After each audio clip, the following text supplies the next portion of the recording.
ಇದು ಜೆರೇನಿಯಮ್ ಈ ಭಾಗದಲ್ಲಿ ಬಹಳ ಹೊಸ ಒಂದು ಬೆಳೆ ಇದು. ಸಾಕಷ್ಟು ಬೆಳೆಗಳನ್ನು ಬೆಳಿತೀವಿ. ಹೊಸ ಹೊಸ ಬೆಳೆಗಳನ್ನು ಹುಟ್ಟು ಹಾಕ್ತಕ್ಕಂಥದ್ದು ಯುವಕರ ಮೇಲೆ ಪರಿಣಾಮ ಆಗ್ತಕ್ಕಂಥ ವ್ಯವಸ್ಥೆ ಒಳಗೆ ಈ ಜೆರೇನಿಯಮನ್ನು ಮಹಾರಾಷ್ಟ್ರದಿಂದ ಸ್ವಲ್ಪ ಮಾಹಿತಿಯನ್ನು ತೆಗೆದುಕೊಂಡು ಅದನ್ನು ಮಾಡಲಾಯಿತು.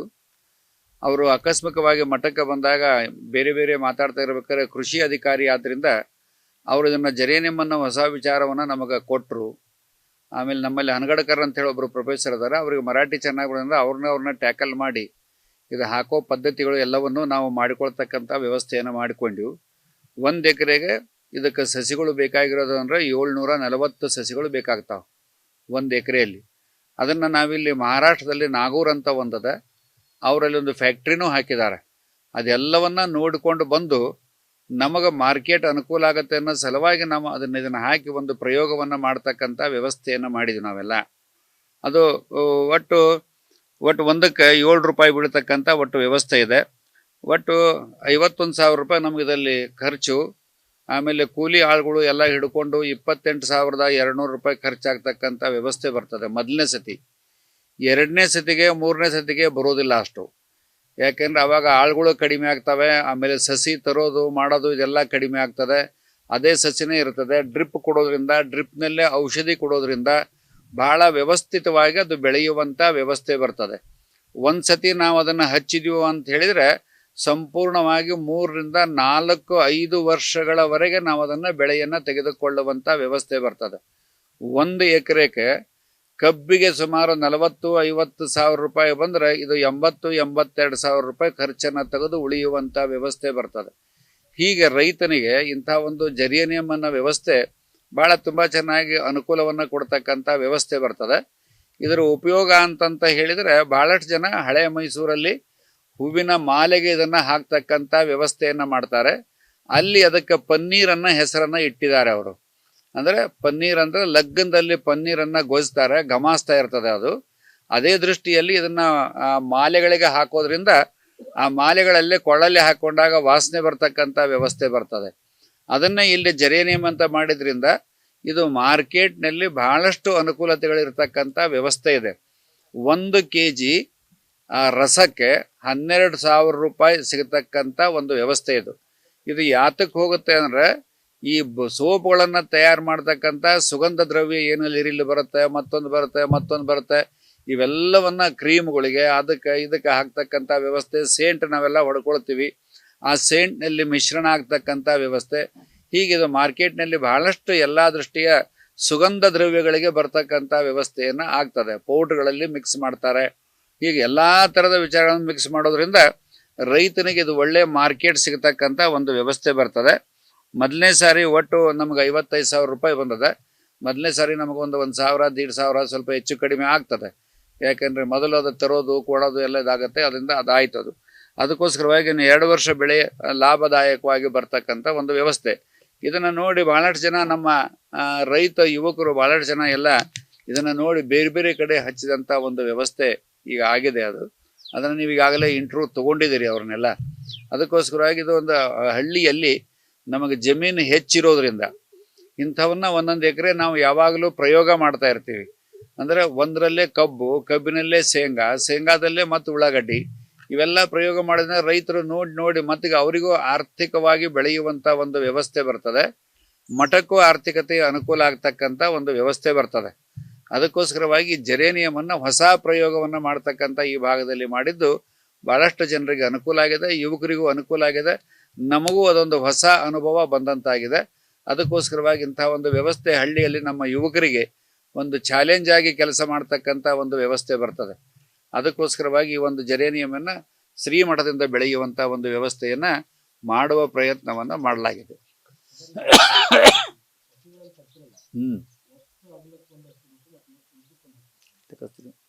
ಅಲ್ಲೇ ಹೇಳ 4 ಫೂಟ್ ಅಂತರದಲ್ಲಿ 3 ಫೂಟ್ 4 ಫೂಟ್ನಲ್ಲಿ ನಾವು ಹಚ್ತೀವಿ. ಅದನ್ನು ಹಚ್ಚೋದ್ರಿಂದ ಅದು ಯಾಕೆ ಅಂತಂದ್ರೆ ಮುಂದೆ ಬೆಳೆದಂಗೆ ಗುಂಪಾಗಿ ಬೆಳೀತದೆ. ಅದು ಒಂದಕ್ಕೊಂದು ಕೂಡಿಕೊಳ್ತಾವೆ ಮುಂದೆ. ಅದಕ್ಕೆ ಭಾಳ ಹತ್ತತ್ರ ಹಚ್ಚಿದರೆ ಅವು ಬೇರುಗಳು ಒಂದಕ್ಕೊಂದು ಕೂಡಿಕೊಂಡು ಅದು ಬೆಳವಣಿಗೆ ಕಡಿಮೆ ಆಗ್ತಕ್ಕಂಥ ವ್ಯವಸ್ಥೆ ಆಗ್ತದೆ. ಅದಕ್ಕೋಸ್ಕರವಾಗಿ ಸ್ವಲ್ಪ 3 ಫೂಟ್ 4 ಫೂಟ್ ಹಚ್ಚೋದ್ರಿಂದ ಈಗ ನಾವು ಇಷ್ಟು ಹಚ್ಚಿದ್ರೂ ಸಹಿತ ಬೇರುಗಳು ಭಾಳ ದೂರ ಹೋಗಿದ್ದಾವೆ. ಅದ್ರಾಗೆಲ್ಲ ಆ ಬೇರಿನಲ್ಲೇ ಒಂದು ಮತ್ತೆ ಸಸಿ ಹುಟ್ಟತಕ್ಕಂಥ ವ್ಯವಸ್ಥೆನೂ ಆಗಿದೆ ಈಗೆಲ್ಲ. ಅವನ್ನು ಮತ್ತೆಲ್ಲ ನಾವು ಈ ಒಂದು ಸಸಿ ಕಟಿಂಗ್ ಹೋದ ಮೇಲೆ ಅವನ್ನೆಲ್ಲ ಕಟ್ ಮಾಡಿ ತೆಗೆಯುವಂಥ ಒಂದು ವ್ಯವಸ್ಥೆ, ಮಧ್ಯಕ್ಕೆ ಒಂದು ನೇಗಿಲನ್ನು ಹೊಡೆದ್ರೆ ಅವೆಲ್ಲ ಹರಿದು ಹೋಗ್ತಕ್ಕಂಥ ವ್ಯವಸ್ಥೆ ಆಗ್ತದೆ. ಮತ್ತೆ ಅದು ಗಿಡ ಮತ್ತೆ ತುಂಬ ಚೆನ್ನಾಗಿ ಬೆಳೆಯುವಂಥ ವ್ಯವಸ್ಥೆ ಬರ್ತದೆ. ಇದು ಮೊನ್ನೆ ಸಾಮಾನ್ಯವಾಗಿ ನಾವು ಚಲೋ ಬೆಳೆಸ್ಕೊಂಡ್ರೆ 13-14 ಟನ್ ತನಕ ಒಯ್ಬೋದು. ಆದರೆ ಈಗ ನಮಗೆ ಬಂದಿರೋದು 11 ಟನ್ ಬಂದದ. ಅದು ಇದು ಹೊಸದಿದು. ಇನ್ನು ಮುಂದೆ ಬರ್ತಕ್ಕಂಥ ವ್ಯವಸ್ಥೆ ಮಾಡಿಕೊಂಡ್ರೆ ಅಷ್ಟು ಬರ್ತಕ್ಕಂಥ 12-13 ಟನ್ ಬರ್ತಕ್ಕಂಥ ವ್ಯವಸ್ಥೆ ಆಗ್ತದೆ.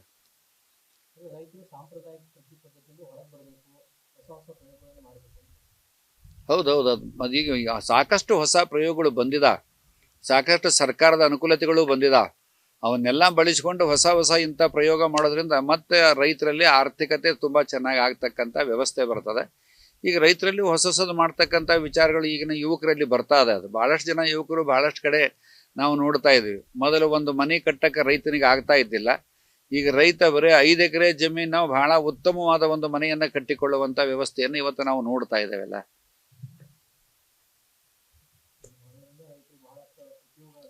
ಆಗಿದೆ. ನೀರು ಭಾಳ ಕಡಿಮೆ ಆಗುತ್ತಲ್ಲ, ಡ್ರಿಪ್ ಕೊಡೋದ್ರಿಂದ ನೀರು ಭಾಳ ಕಡಿಮೆ ಆಗುತ್ತೆ. ದಿವಸಕ್ಕೆ 1 ತಾಸು ನಾವು ಕೊಟ್ಟರು ಸಾಕು. ಆಮೇಲೆ ಬೇಸಿಗೆ ಕಾಲದಲ್ಲಿ 1 ತಾಸು ಕೊಡ್ಬೋದು. ಮಳೆಗಾಲದಲ್ಲಿ ಮಳೆ ಬಿತ್ತಂದ್ರೆ ನೀರಿನ ಖರ್ಚೇ ಇಲ್ಲ ಅದಕ್ಕೆ. 1 ವಾರ 2 ವಾರ ನೀರಿನ ಖರ್ಚೇ ಇಲ್ಲ ಅದಕ್ಕೆಲ್ಲ.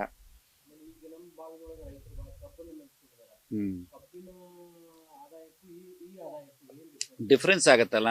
ಅದು 1 ಎಕರೆಗೆ 40,000-50,000 ಸಾವಿರ ಬರ್ತಕ್ಕಂಥ ವ್ಯವಸ್ಥೆ ಆಗ್ತದೆ. ಇದು ವರ್ಷಕ್ಕೊಮ್ಮೆ. ಇದು ತಿಂಗಳ 3 ತಿಂಗಳಿಗೊಮ್ಮೆ ಬರೋದ್ರಿಂದ 80,000 ರೂಪಾಯಿ ಲಾಭ ಆಗ್ತಕ್ಕಂಥ 1 ಎಕರೆಗೆ ಬರ್ತದಲ್ಲ. ಮತ್ತು ಇದರಿಂದ ರೈತರಿಗೆ ಅನುಕೂಲ ಆಗುತ್ತೆ. ಮತ್ತು ಭೂಮಿ ಚಲೋ ಉಳಿಯುತ್ತೆ. ಬಿಸಿಲು ತಿಂತದೆ. ಬಿಸಿಲಿನಲ್ಲಿ ನೀರು ಡ್ರಿಪ್ ಕೊಡೋದ್ರಿಂದ ಅದರಲ್ಲಿ ಭೂಮಿಯಲ್ಲಿ ತಾಕತ್ತು ಹೆಚ್ಚಾಗುತ್ತೆ. ಅದು ನೀರು ಕುಡಿದು ತಾಕತ್ತು ಕಡಿಮೆ ಆಗುತ್ತೆ ಅದರಲ್ಲಿ. ಇವೆಲ್ಲವೂ ಲಾಭಗಳು ರೈತನಿಗೆ ಆಗ್ತಕ್ಕಂಥ ವ್ಯವಸ್ಥೆಯಲ್ಲಿದೆ. ಇದೆಲ್ಲ ತೆಗೆದ್ರು ವರ್ಷಕ್ಕೆ 82,000 ರೂಪಾಯಿ ನಿಮಗೆ ಬರ್ತದೆ. ಖರ್ಚು ಹೋಗಿ 82,000 ರೂಪಾಯಿ ಬರ್ತದೆ ನಿಮಗೆ. ಅದ್ರದ್ದು ಎಷ್ಟು ಬರ್ತದೆ 1 ಎಕರೆಗೆ? ಅಲ್ಲ, ಏನೇ ಇರಲಿ, 1 ವರ್ಷಕ್ಕೆ ಎಷ್ಟು ಬರ್ತದೆ? 40,000-50,000 ರೂಪಾಯಿ ಬರ್ತದೆ ನಿಮಗೆ. ಮತ್ತೆ ಇದಿಷ್ಟು ಟನ್ ಆಗಿದ್ರಿ. ಹೌದು, 55,000 ಬರೀ 5,000 ಹಿಡಿದ್ರೆ ಈ ಸಲ ಇಲ್ಲಂದ್ರೆ 15 ಟನ್ ಆಗಿದ್ರಿ. ಹೌದು. 2ನೇ ಬ್ರೀಡ್ ಹೆಚ್ಚು ಬರ್ತದೆ. ಡ್ರಿಪ್ ಎಲ್ಲ ಹೊಡಿತಿತ್ತು ಕೆಳಗೆಲ್ಲ. ಇದು ಇಲ್ಲೆಲ್ಲ ಹೊಡಿತಿತ್ತಲ್ಲ, ಅದ್ರ ಬೇರ್ನೆ ಹೊಡಿತಿತ್ತಲ್ಲ. ಇದ ಹಿಂಗ ಬಂದಂಗ ಎಷ್ಟು ಹಿಂಗ್ ಹೊಡಿಯುತ್ತೆ ಹಂಗದು ಇನ್ಕಮ್ ಹೆಚ್ಚಾಗತ್ತೆ. ಗಿಡ ಬಹಳ ಅಗಲ್ ಸಿಗುತ್ತೆ. ಆಮೇಲೆ ಟನ್ನೇಜ್ ಹೆಚ್ಚಾಗುತ್ತೆ. 3ನೇ ಬ್ರೀಡ್ 4ನೇ ಬ್ರೀಡ್ ಅಂತ ಕೂಡ್ಕೊಂಡು ಇದು 3 ವರ್ಷ ತನಕ ಇರುತ್ತೆ. ಒಬ್ಬರು 5 ವರ್ಷ ಇಟ್ಟಾರ. ನಾಸಿಕದಾಗ 5 ವರ್ಷ ಇಟ್ಟಾರ. ಮಾಡ್ಕೋಬಹುದು ನಾವು. ಅದಕ್ಕೇನದ, ನಾವು ವ್ಯವಸ್ಥಿತವಾಗಿ ಮಾಡ್ಕೊಂಡ್ರೆ 30 ವರ್ಷ ಹೋಗ್ತಾವ. ಅದು ಶಾಣೆತನ ಇಷ್ಟೇ. ರೈತನ ಶಾಣೆತನ. ಯಾರೋ ಹಚ್ಚಿದ್ರು 2 ಸರಿ ನಿಮ್ ಕೈ ವಾಸನೆ ಆಗತ್ತೆ.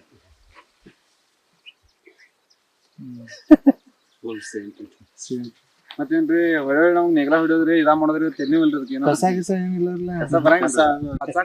ಆಗ ಕಟಾವ್ ಬೈತ್ರಿ. ಅದ ಬಿಡ್ಬೇಕಪ್ಪ ಅಂತ ಹಿಂಗ ಅನ್ಸಿತ್ರಿ. ಅದ ಅಜ್ಜಾರಿಗೇನು ಹೇಳಿದ್ರು ಸಿಟ್ಟು ಬರ್ಬೋದು. ಇವ್ರು ಮಡ್ದವ್ರ ನನಗ್ ಬಂದ್ ಹೇಳಿದ್ರು ಹಚ್ಬೇಡ್ರಿ ನೀವು ಅಂತ. ಹೌದು, ನನಗ್ ಬಂದ್ ಹೇಳಿದ್ರಿ. ಇಲ್ರಿ ನಾ ಹಚ್ಚಿನ ನೀವ್ ಹಚ್ಚಿರ ಮತ್ತೆ ಅಜ್ಜಾರ ನಮಗ್ ಬೇನ್ ಅಂತಾರ. 85,000 ರೂಪಾಯಿ